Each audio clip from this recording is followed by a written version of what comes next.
है अगर गुरुवर का सानिध्य पाना तो विद्यासागर.गुरु पर जरूर आना।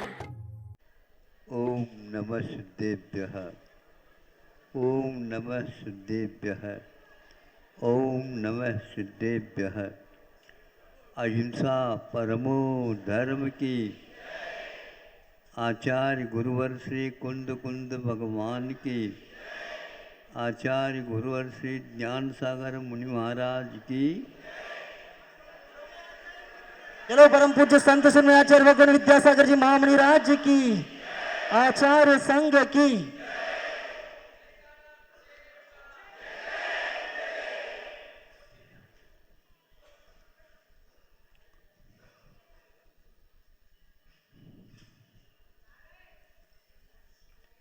काल घूम रहा है या काल के निमित्त से हम घूम रहे हैं, ये बताना बहुत कठिन है। हम इसको नहीं समझते।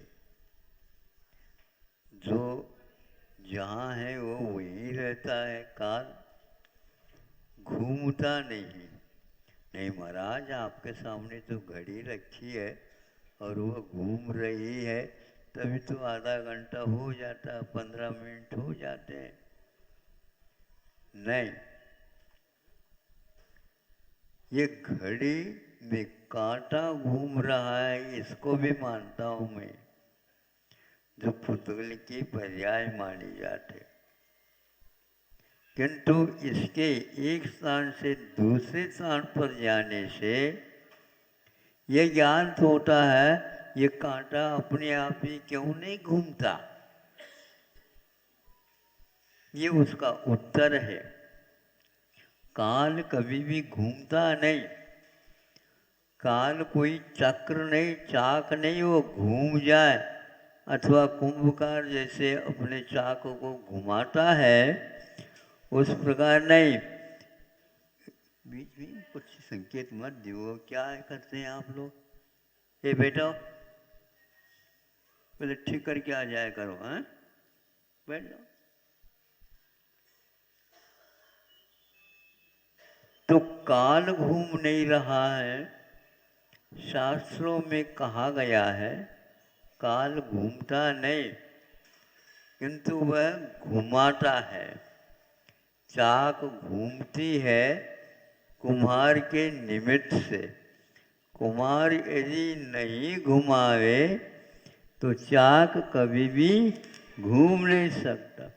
और चाक यदि नहीं घूमती है तो घड़ा बन नहीं सकता। कुंभकार घड़े को बनाता है, लेकिन घड़े के आकार मात्र वह अपने हाथों में देता है।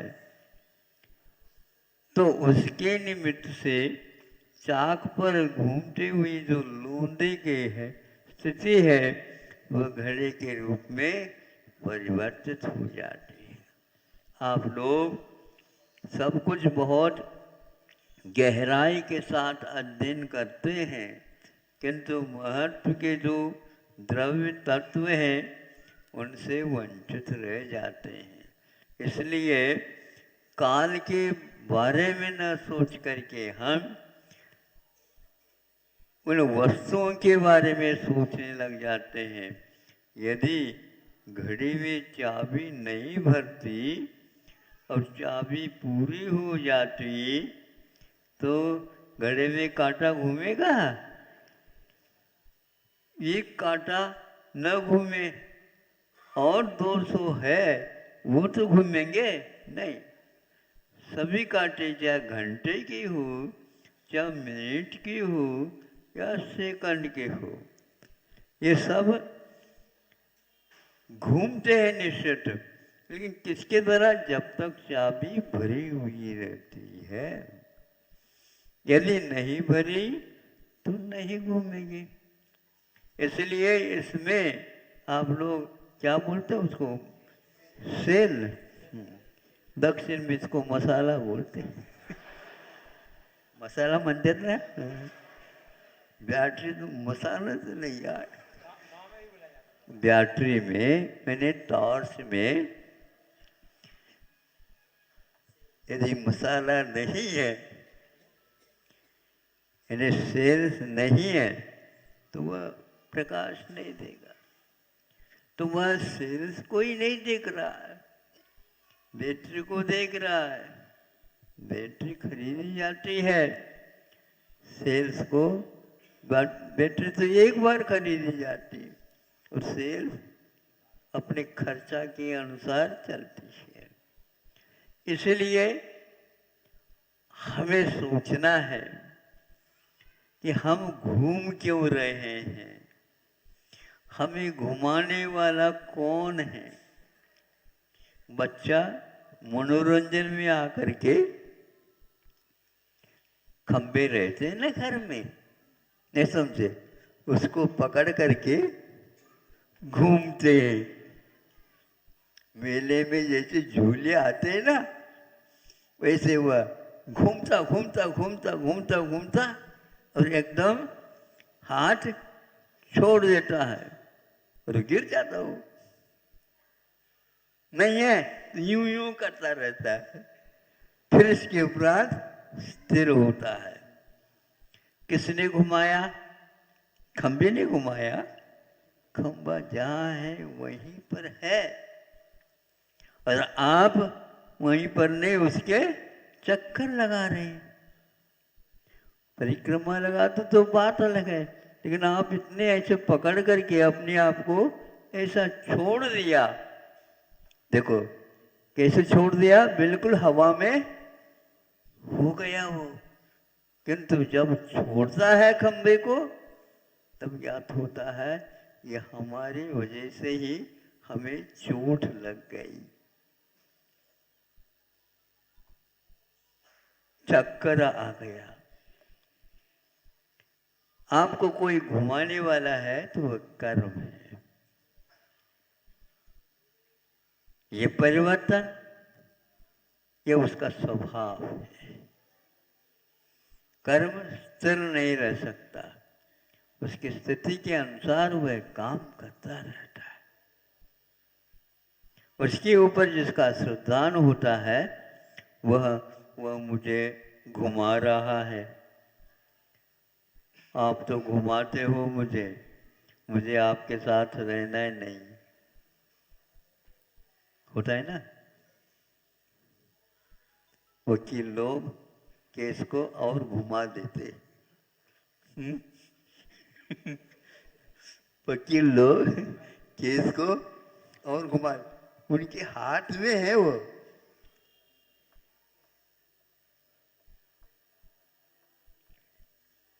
यहाँ का केस में 100 साल पूरा कर गए बताते हैं, अभी कितना घुमा रहे हैं क्या पता।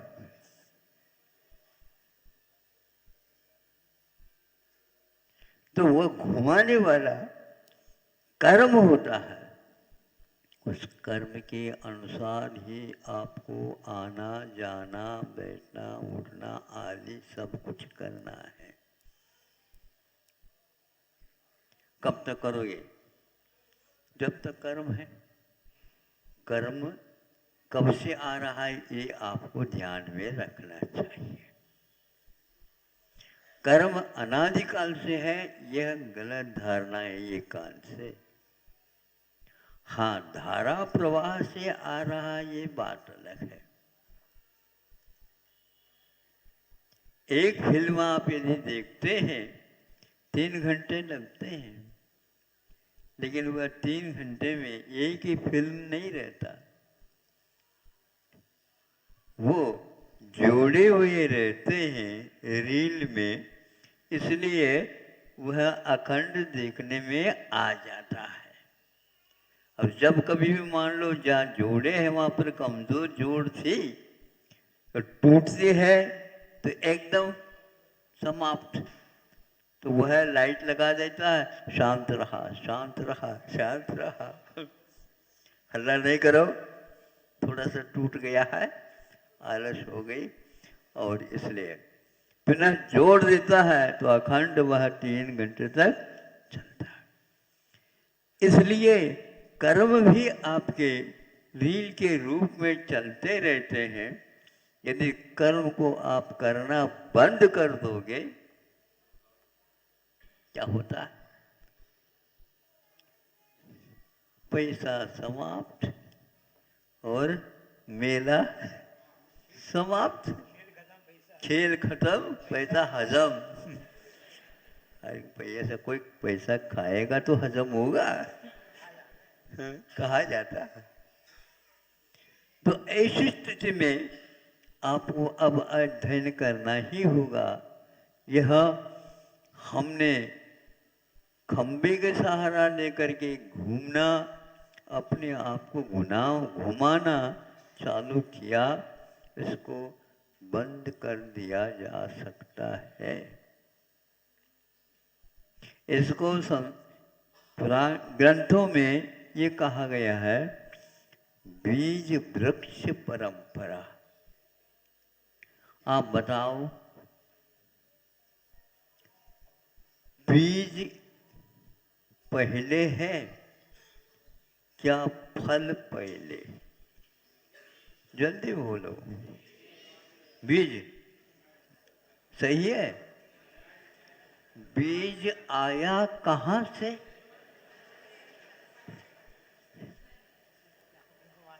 हाँ? नहीं, घुमा का दिया। सही प्रश्न है। बीज आया कहाँ से? फल में। फल आया कहाँ से? वृक्ष में बीज से। इसमें फल भी अनादि से है तो बीज भी अनादि से है। कर्म भी अनादि से है तो जीवात्मा भी अनादि से है। कर्म के उदय में आत्मा को पुनः कर्म करना होता है तो पुनः बंद हो जाता है। यह आ रहा है। अरहट के घड़े, अरहट में कई डिब्बे बंधे हुए रहते हैं और वह राउंड में रहता है, एक एक डिब्बे, और उसको चलाया जाता है बैल के माध्यम से, तो वह घूमने लग जाता है। जो भरे हुए हैं डिब्बे वो ऊपर की ओर आ जाते हैं और नीचे जाते हैं तो पुनः वो खाली हो जाते हैं। पुनः वह चाक चलती रहती है, डिब्बे खाली होते हैं और भरते चले जाते हैं। यह रोकना चाहे उस बैल को कह दो तो वह रुक जाओ, अब कोई डिब्बा भरेगा नहीं, जहाँ भरा है वहीं का वहीं खड़ा रहेगा और जो खाली है वो खाली रहेंगे। इसलिए भरना छोड़ दोगे तो अपने आप ही मरना भी छूट जाएगा। पेट्रोल यदि गाड़ी में डाला जाता है तो गाड़ी चलती है। चालक चलाए देखेंगे बिना पेट्रोल के, नहीं धक्का मार दो तो चल जाएगा, धक्का मारने से भी नहीं चलेगा। उसमें तेल तो डालना ही होगा। तेल डालने के उपरांत भी यदि तेल ठंडा हो गया है बहुत, मशीन ठंडी हो गई है बहुत, तो उसको गर्म करना आवश्यक होता है। इस सिद्धांत को जब तक बीज फल परंपरा को हम समझने का प्रयास करें तो कर्म पहले है क्या कर्म फल पहले है? तो राग द्वेष पहले है या कर्म पहले? कर्म का उदय होता है, राग द्वेष होते हैं, राग द्वेष होते हैं तो पुनः कर्म वर्गनाय कर्म के रूप में परिणत हो जाते हैं। ये चक्र है और यह चक्र व्यूह है। अभिमन्यु के लिए भी घातक हुआ है। अभिमन्यु कभी भी इसमें फंसता नहीं, लेकिन वह प्रवेश करना तो जानता है, किंतु बाहर आना निकलना उसके लिए संस्कार नहीं दिए गए थे। कहाँ से कहाँ चले गए आप लोग बताओ।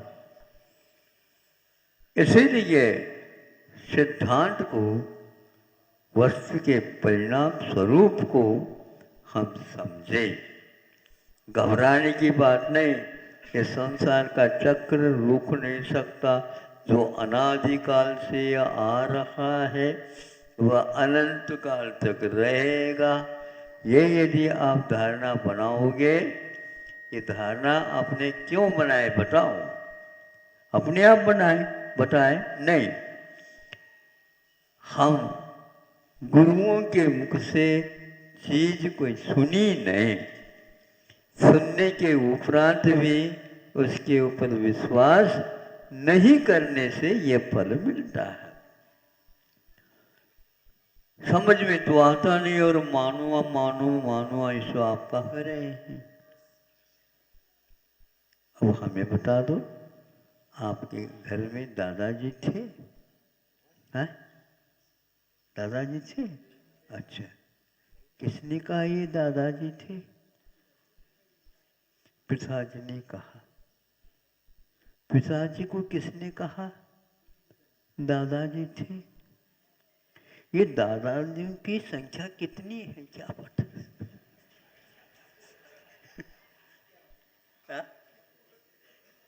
एक पिताजी के पहले दादाजी थे, उनसे पहले और दादाजी थे, उनसे पहले और दादाजी थे।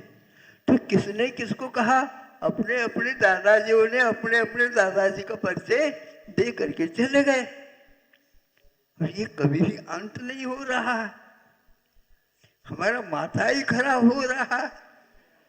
आपका माथा कैसे रह रहा है हमें समझ में नहीं आ रहा है। आप बिल्कुल प्रसन्नता के साथ बैठे हो। ये महान चक्र है, मानना ही पड़ता है। दादाजी थे। तुम्हारा नाम क्या है? हे सुनो, चुप बैठो। दूसरे को मना करते हो आप? आपको कौन मना करने वाला? बोलो, आपका नाम ये है। ये किसने कहा? सभी लोग कहते हैं तो सभी के हो जाते हो आप। उन्होंने कहना प्रारंभ कर दिया इसलिए अपने आप को फलांचन।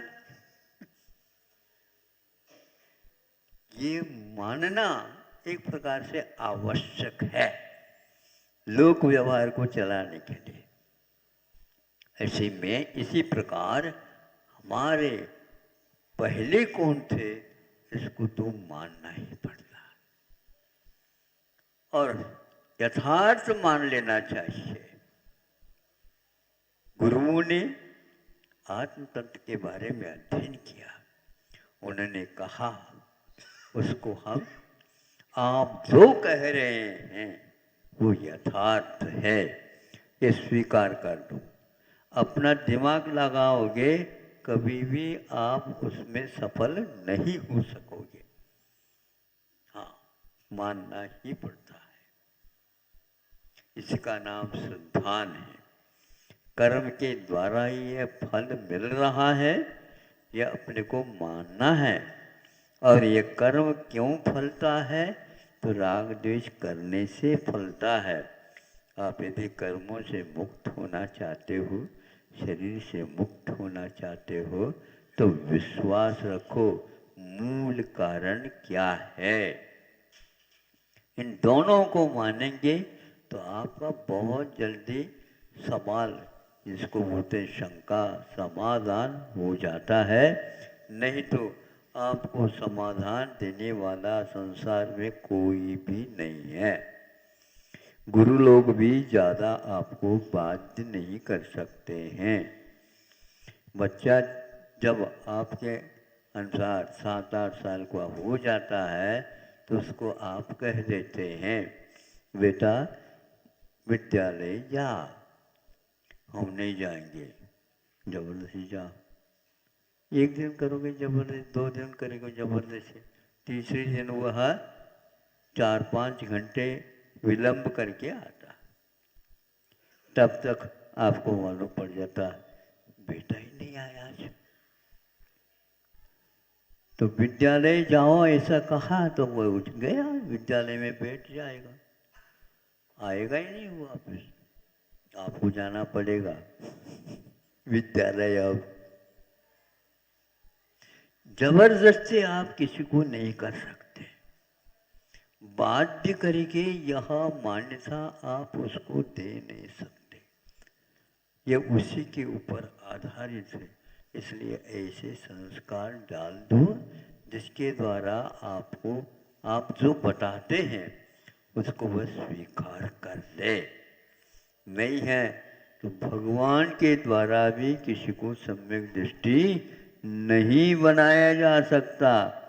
हमारे भगवान है, हमने खरीदा है, और अब भगवान खरीदने भी आते हैं क्या? बिकते हैं भगवान। आज लगभग यही हो रहा है, ये हमारे भगवान है, ये तुम्हारे भगवान, किसी के नहीं है भगवान, भगवान के हैं। नहीं हंसो नहीं, ये बिल्कुल फैक्ट है। आपने यदि खरीदा तो किसके लिए खरीदा? श्रद्धान को मजबूत बनाने के लिए।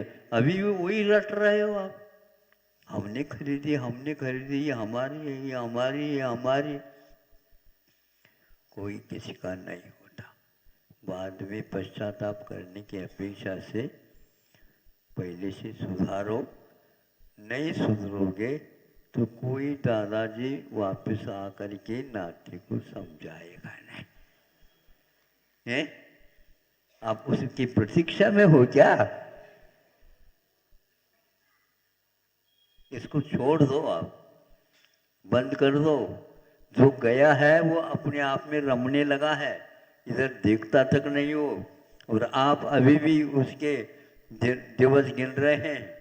ये आज कल मुकुट सप्तमी के दिन भगवान मुक्त हो गए, ये नहीं जानेंगे हमारे दादा मुक्त हो गए। दादाजी को पुण्यतिथि है, पुण्यतिथि तो मनाएंगे, लेकिन मुकुट सप्तमी नहीं मनाएंगे। हाँ हाँ, दीक्षा कल्याणक है, हाँ, लेकिन भगवान के बारे में नहीं सोचेंगे, नहीं समझे? हाँ, जन्म कल्याण सब आएंगे। इसलिए थोड़े से यदि समय मिल जाता है तो हमने जो कहा है उसके बारे में सोचो।